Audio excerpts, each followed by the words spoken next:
ఆ సహోదరులు అనే దగ్గరే ఉంది తిరకాసంతా. సహోదరులు, ఒకే కడుపున పుట్టినవారు. ఉదరం అంటే కడుపు, ఒక ఉదరము నుండి పుట్టినవారు ఉదరులు. వీడదే కడుపులోంచి పుట్టాడు, వీడదే కడుపులోంచి పుట్టాడు, ఉదరులు. ఎవరి కడుపున పుట్టారు అంటే యోహాను సువార్త 1వ అధ్యాయంలో వీళ్ళెవరి కడుపున పుట్టారో పరిశుద్ధాత్మ దేవుడు వ్రాయించాడు. చదువుతాను చూడండి. 1వ అధ్యాయం 13వ వచనం. వారు దేవుని వలన పుట్టిన వారే గాని రక్తము వలనైనను శరీరేచ్ఛ వలనైనను మానుషేచ్ఛ వలనైనను పుట్టినవారు కారు. వారు దేవుని వలన పుట్టినవారు. అలాగే 1 యోహాను పత్రిక 3వ అధ్యాయము 1 యోహాను 3వ అధ్యాయము 9వ వచనం. దేవుని మూలముగా పుట్టిన వానిలో ఆయన బీజము నిలుచును గనక వాడు పాపము చేయజాలడు. 1 యోహాను 3:9, యోహాను సువార్త 1వ అధ్యాయం 13వ వచనం. ఈ రెండు చోట్ల దేవుని ఉదరము నుండి పుట్టిన వాళ్ళు కొందరున్నారు. అలాగే యాకోబు పత్రిక 1వ అధ్యాయం 18వ వచనంలో కూడా దేవుడు తాను సృష్టించిన వాటిలో ప్రథమ ఫలముగా మనమున్నట్లు తన సత్యవాక్యము వలన తన సంకల్ప ప్రకారము దేవుడు మనలను కనెను. God has begotten us. What a wonderful statement. James episode 1:18, యాకోబు 1:18. దేవుడు మనలను కనెను. దేవుని మూలంగా పుట్టినవారు, దేవుని వలన పుట్టినవారు, దేవుడు కనినవారు. ప్రియులారా, దేవుడు మనలను కన్నాడు, నన్ను కన్నాడు, నిన్ను కన్నాడు. ఎలాగ దేవుడు కన్నాడు అంటే దేవుడు తన వాక్య బీజము వలన మనల్ని పుట్టించినాడట. మనకు తెలుసు బయోలాజికల్ ప్రాసెస్. ఒక పురుషుని యొక్క బీజము స్త్రీ గర్భం అనే క్షేత్రములో విత్తబడినప్పుడు నూతన ప్రాణి మానవుడు, ఒక స్త్రీ, ఒక పురుషుడు, ఒక బాలుడు, ఒక బాలిక, ఒక శిశువు పుడతారు. విశ్వ సృష్టికర్త యొక్క బీజము అన్నాడు. ఆ బీజము దేవుని వాక్యము. 1 పేతురు పత్రిక 1వ అధ్యాయము 22వ వచనం. 1 పేతురు 1:22. మీరు క్షయబీజము నుండి కాక శాశ్వతమైన జీవము గల దేవుని వాక్య మూలముగా అక్షయ బీజము నుండి పుట్టింపబడినవారు గనక నిష్కపటమైన సహోదర ప్రేమ కలిగి ఉండండి. దేవుని బీజము సువార్త వాక్యము. అందుకే పౌలు భక్తుడు అంటాడు 1 కొరింథీ పత్రిక 4వ అధ్యాయము 1 కొరింథీ 4:16, క్రీస్తు యేసునందు సువార్త ద్వారా నేను మిమ్మల్ని కంటిని. సువార్త వాక్యం,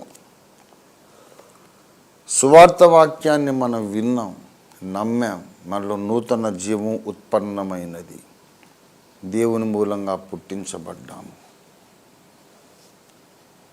అంతేకాదు, దేవుని మూలముగా పుట్టినంత మాత్రాననే దేవుని కొడుకులు కూతుళ్ళు కాలేరు సుమా. స్లిప్ ఆఫ్ ద టంగ్ కాదు. చాలా పర్టికులర్గా, ఖచ్చితంగా, స్పష్టంగా, డెలిబరేట్గా ఆ స్టేట్మెంట్ చేశాను నేను. దేవుని మూలంగా పుట్టినంత మాత్రాన దేవుని కుమారత్వాన్ని పొందలేరు. ఇంకొకటి కూడా జరగాలి. రోమాపత్రిక 8:14లో అసలు దేవుని కుమారులు ఎవరవుతారో చెప్పాడు. రోమాపత్రిక 8:14, దేవుని ఆత్మచేత ఎందరూ నడిపించబడుదురో వారందరూ దేవుని కుమారులై ఉందురు. యోహాను సువార్త 1:12లో అధికారం అనుగ్రహించబడిన అని మాత్రమే రాయబడింది. యోహాను సువార్త 1:12 ఆది యందుండిన వాక్యము కృపాసత్య సంపూర్ణుడిగా మన మధ్య నివసించినప్పుడు తనను ఎందరు అంగీకరించురో వారందరిని దేవుని కుమారులుగా చేశాను అనలేదు. అక్కడ అనలేదు. తను ఎందరు అంగీకరించురో వారందరికీ దేవుని పిల్లలు అగుటకు ఆయన అధికారము అనుగ్రహించాను. దేవుని పిల్లలు కావడానికి అథారిటీ ఇచ్చాడంతే. అధికారం రాగానే మనం పిల్లలం అయిపోయినట్టు కాదు. ఇప్పుడు ఫర్ ఎగ్జాంపుల్ జనరల్ ఎలక్షన్స్ జరుగుతాయి లోక్సభకి. ఆ జనరల్ ఎలక్షన్స్లో అత్యధిక మెజారిటీతో ఒక పార్టీకి ప్రజలు పట్టం కట్టారు అనుకోండి.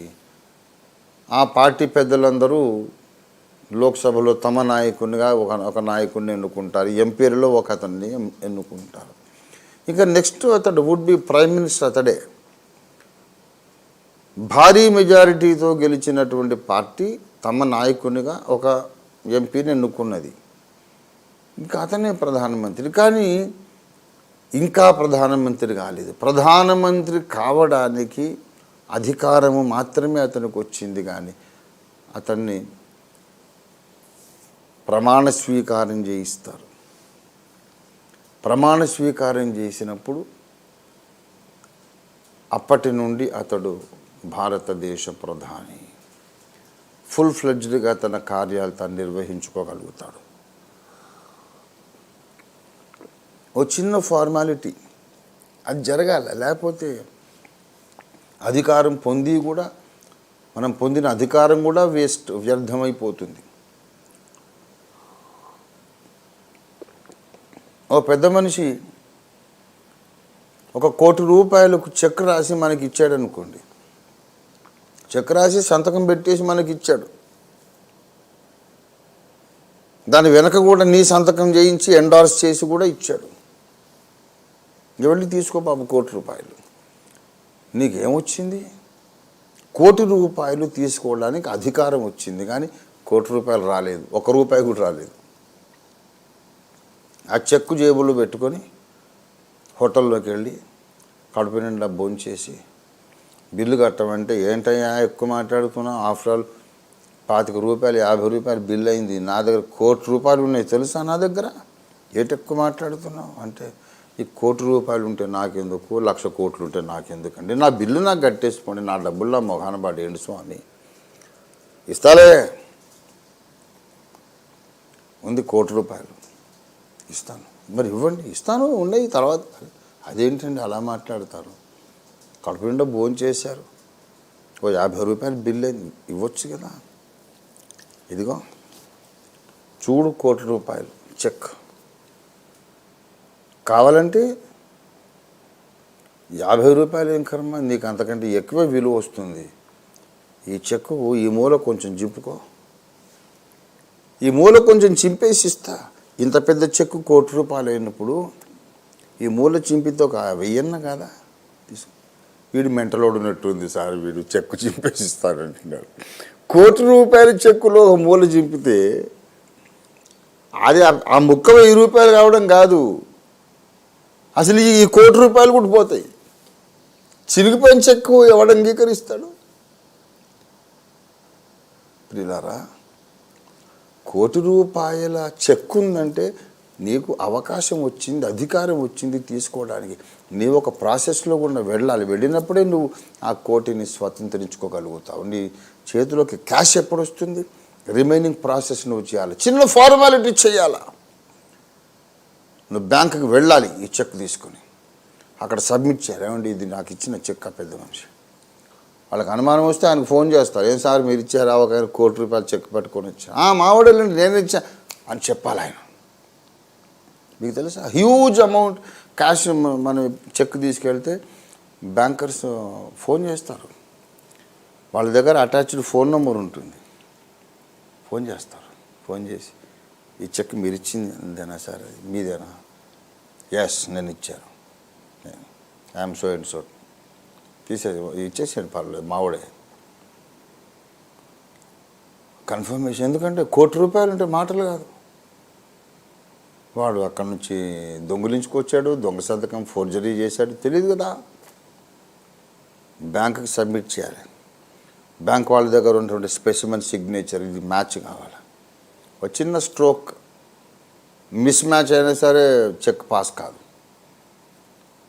ఇది నువ్వేనా ఆయన ఇచ్చింది, అసలు నువ్వేనా అసలు ఈ చెక్కు ఆయన ఇచ్చింది నీకు ఇచ్చాడా, లేకుంటే ఇంకొకడికి ఇస్తే నువ్వు ఎత్తుకొచ్చావా, నువ్వు సంతకం పెట్టి ఇక్కడ.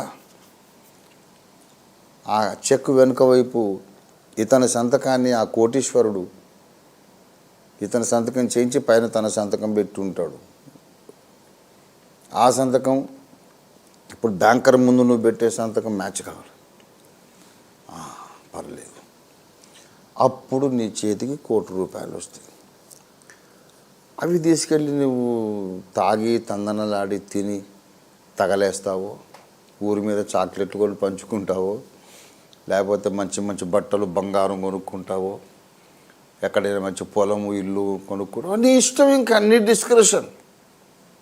నేను అప్పుడు ఎవడు అడగడానికి ఎవడు సరిపోడు, ఎవరు అడగడానికి అవకాశం లేదు. ఎవడరా నువ్వు, నా డబ్బు నా ఇష్టం అంటావు. నీకు అంత ధీమా వచ్చేస్తుంది. అధికారము రాగానే పని జరిగినట్టు కాదు, అవతల ప్రాసెస్ ఉంది. కొంత చిన్న ఫార్మాలిటీ, రాష్ట్రపతి గారు రావాలి, ప్రమాణ స్వీకారం చేయించాలి, ఇక్కడ గవర్నర్ గారు రావాలి, ప్రమాణ స్వీకారం చేయించాలి. అప్పుడు ఆ సీట్లో కూర్చుంటాడు ఆయన. ఒక ఎమ్మెల్యే కానీ, ఒక ఎంపీ కానీ, ఒక ప్రధానమంత్రి కానీ, ముఖ్యమంత్రి కానీ, దానికి డిజిగ్నేటెడ్ పర్సన్స్ ఉంటారు సిస్టంలో. ఆ పెద్ద మనుషులు వస్తారు, ఇతన్ని ప్రమాణ స్వీకారం చేయిస్తారు. నాకు ఇన్ని ఓట్లు వచ్చిన జరగని రా అందరూ, ఈ సీట్ నాది అని కూర్చుంటే కుదరదు. ఫార్మాలిటీయే. ఒక ఫార్మాలిటీ లేకుండా ఎన్నికైనటువంటి వ్యక్తి కూడా ప్రధానమంత్రి కాలేడు. ఓ ఫార్మాలిటీ చేయకుండా భారీ మెజారిటీతో ఎన్నికైనా కూడా ఒకడు ముఖ్యమంత్రి కాలేడు. ఒక ఫార్మాలిటీ కంప్లీట్ చేయకుండా, సంపూర్తి చేయకుండా ₹1,00,00,000 చెక్కు చేతులు పట్టుకున్నోడికి కూడా ఆ రూపాయలు చేతుల్లోకి రావే. ఒక ఫార్మాలిటీ నువ్వు కంప్లీట్ చేయకుండా నువ్వు దేవుని కొడుకు కూతురు ఎలాగైపోతావు? అధికారం వచ్చినంత మాత్రాన అయిపోయిందా? అయిపోలేదు. You still have to go through a small process. ఒక ఫార్మాలిటీ చేయాలి నువ్వు. యోహాను సువార్త 1:12 తన్నెందరు అంగీకరించిన వాళ్ళందరికీ దేవుని పిల్లలగుటకు అధికారము అనుగ్రహించబడింది. అధికారం మాత్రమే అనుగ్రహించబడను. మరి ఎప్పుడు పిల్లలు అయిపోతారు? వాస్తవ అనుభవంలో వీళ్ళు దేవుని పిల్లలు ఎప్పుడవుతారు? పౌలన్న ద్వారా పరిశుద్ధాత్మ దేవుడు చెప్పాడు, దేవుని ఆత్మ చేత ఎందరూ నడిపింపబడుదురో వారందరూ దేవుని పిల్లలై ఉందురు. They will be the children of God in actual practical experience. Experientially they shall be the children of God. ఆత్మచేత నడిపించబడేవారు. అప్పుడు ఇలాగా దేవుని వాక్య విత్తనానికి పుట్టి పరిశుద్ధాత్మ చేత నడిపించబడే అనుభవంలోకి వచ్చిన వాళ్ళందరూ దేవుని కొడుకులు కూతుళ్ళు, వీళ్ళందరినీ కలిసి ఒక సమూహంగా సమకూర్చి చూస్తే వాళ్ళ పేరు సహోదరులు. వీళ్ళండి సహోదరులు, దేవుని వాక్య బీజానికి పుట్టిన వాళ్ళు, దేవుని ఆత్మచేత నడిపించబడ్డం నేర్చుకున్న వాళ్ళు, ఫార్మాలిటీస్ అన్ని కంప్లీట్ చేశాక ముఖ్యమంత్రి ప్రధానమంత్రి అయినట్టు వాళ్ళు దేవుని పిల్లలు, వాళ్ళు సహోదరులు. వీళ్ళని వచ్చి 133వ కీర్తనలో చెబుతున్నాడు, సహోదరుల ఐక్యత కలిగి ఉన్నారు. రక్షణ పొంది అంటే దేవునితో సమాధానపడి ఐక్యత కలిగి ఉండాలి. సహోదరులనే మాటలోనే ఒక భావం అంతర్లీనంగా ఉంది. సహోదరులు అంటే దేవుని కడుపున పుట్టిన వాళ్ళు, అంటే వీళ్ళు శిలువ రక్తము ద్వారా దేవునితో సంధి చేసుకున్నవాళ్ళు, శిలువ రక్తము ద్వారా దేవునితో సమాధాన పడినవారు. దేవునితో సమాధానం పడిన వాళ్ళు ఒకళ్ళతో ఒకళ్ళు సమాధానంగా ఉండాలి. అది 133వ కీర్తనలోని మొదటి వచనపు భావము. Those who have piece with God must also have piece with each other. ये है असली बात.